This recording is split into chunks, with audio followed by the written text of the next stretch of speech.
በስመ አብ ወወልድ ወመንፈስ ቅዱስ አህዱ አምላክ።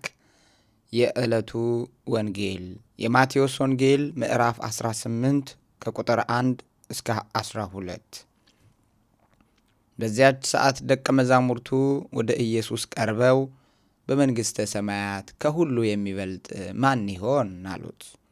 ሕፃንም ጠርቶ በመካከላቸው አቆመ፣ እንደዚህም አለ፣ እውነት እላችኋለሁ ካልተመለሳችሁ እንደ ሕፃናትም ካልሆናችሁ ወደ መንግሥተ ሰማያት ከቶ አትገቡም።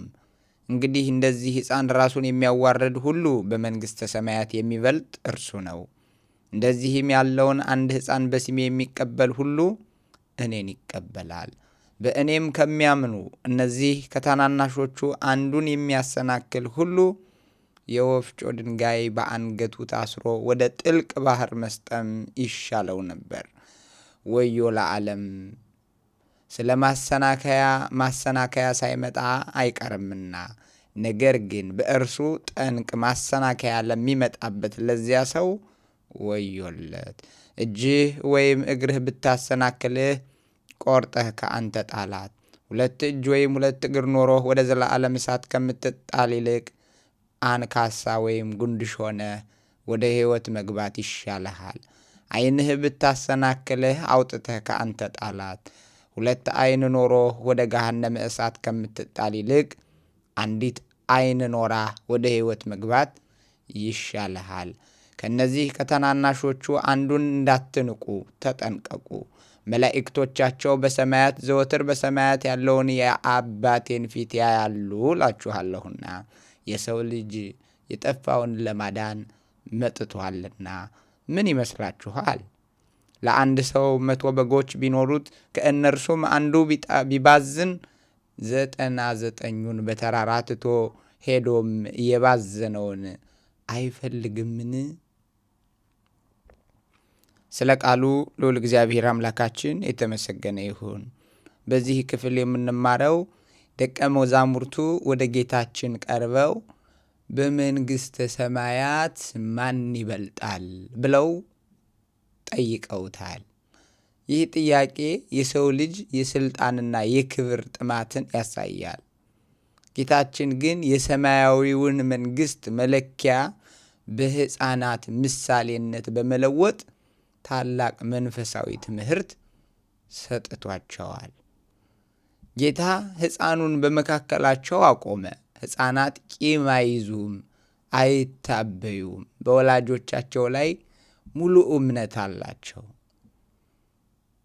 ካልተመለሳችሁ እንደ ሕፃናትም ካልሆናችሁ ክርስትና ከትዕቢት ወደ ትሕትና መመለስ ስለሆነ በመንግሥተ ሰማያት ትልቁ ሰው ራሱን ዝቅ የሚያደርግና እንደ ሕፃን ትሑት የሚሆን ነው።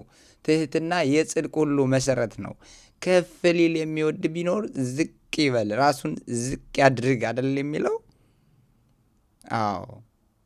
ስለዚህ ነው አለቃ መሆን የሚወድ ቢኖር ያገልግል። በጌታ ስም ትሑታንን ምስኪኖችን መቀበል ጌታን እንደ መቀበል ይቆጠራል። ስለዚህ ነው ሕፃናትን የሚቀበል እኔን ይቀበላል። በእግዚአብሔር የሚያምኑትን ትናንሾችን በዕድሜ ወይም በሃይማኖት ሥጋ የሆኑትን የሚያሰናክል ሰው ቅጣቱ ከባድ ነው። የወፍጮ ድንጋይ በአንገቱ ታስሮ ወደ ባህር ቢጣል ቢሰጥም ይሻለዋል ይለናል። እጅህ ወይም እግርህ ብታስትህ ቆርጠህ ጣል ሲል ለኃጢአት ምክንያት የሚሆኑን የቅርብ ነገሮችና ክፉ ልማዶቻችን በቆራጥነት መተው እንዳለብን ያስተምረናል። ከመላው አካል ይልቅ አንዲት ነፍስ ትበልጣለችና። ምክንያቱም ሥጋ በምድር ይቀራል። በእጃችን የምንሰራቸው ስራዎች፣ በእግሮቻችን የምንሰራቸው ኃጢአቶች ይቀራሉ፣ እዚህ ምድር ላይ አፈር ይሆናሉ። ነፍስ ግን ኢመዋቲት ናት፣ ዘለዓለማዊት ስለሆነች ከሥጋችን ነፍሳችን እንደሚበልጥ በማወቅ ስለ ነፍሳችን መጠንቀቅና ማሰብ እንዳለብን ያስተምረናል። ለዚህ ነው ትናንሾቹን አለመናቅና የጠፋችውን በግ ምሳሌ ያደረገው። መላእክቶቻቸው ሁል ጊዜ በአባቴ ፊት ናቸውና ሰውን እንዳትንቁ።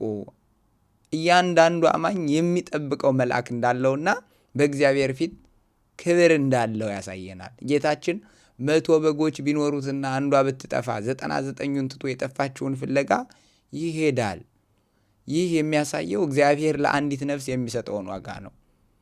ወላጆች እንደሌላቸው ልጆች ከቶ አልተዋችሁም ብሎናልና ከማይጠፉት ይልቅ በጠፋችውና በተገኘችው ነፍስ ሰማያዊውን ደስታ ያገኛሉ። መላእክታን በሰማይ ታላቅ ደስታ ይሆናል። ማንም እንዲጠፋ የእግዚአብሔር ፈቃድ አይደለምና። ስለዚህ ራስን መመርመር፣ እኔ በመንፈሳዊ ሕይወቴ እንደ ሕፃን ትሁት ነኝ ወይስ በትዕቢት ተሞልቻለሁ? ጥንቃቄ፣ በንግግሬም ሆነ በአካሄዴ ሌሎችን በተለይ ደካሞችን አሰናክላለሁ ወይ? ፍቅርስ የሕግ ሁሉ ፍጻሜ፣ የጠፋትን በመፈለግና የተናቁትን በማክበር። የጠፉትን ወዳጆቻችንን፣ ቤተሰቦቻችንን የቸሩ እረኛ ተከታይ መሆናችንን ማረጋገጥ ይኖርብናል። ሌሎችን በመሰብሰብ ኃላፊነት አለብን። ስለዚህ ክርስትና ራስን ማዳን ብቻ አይደለም፣ አካባቢን ማዳን፣ አካባቢን ማስተማር፣ በመኖር በመናገር ብቻ ሳይሆን በመኖር ራሱ ክርስትናን መስበክ ይቻላልና የዛሬው ወንጌላችን የማቴዎስ ወንጌል ምዕራፍ 18 ከቁጥር 1 እስከ 12። ራሱን ከፍ ከፍ ሊያደርግ የሚወድ ቢኖር ዝቅ ይበል፣ አለቃም መሆን የሚፈልግ አገልጋይ ይሁን። ስለ ቃሉ ልዑል እግዚአብሔር አምላካችን የተመሰገነ ይሁን። ወስብሐት ለእግዚአብሔር። ይቆየን።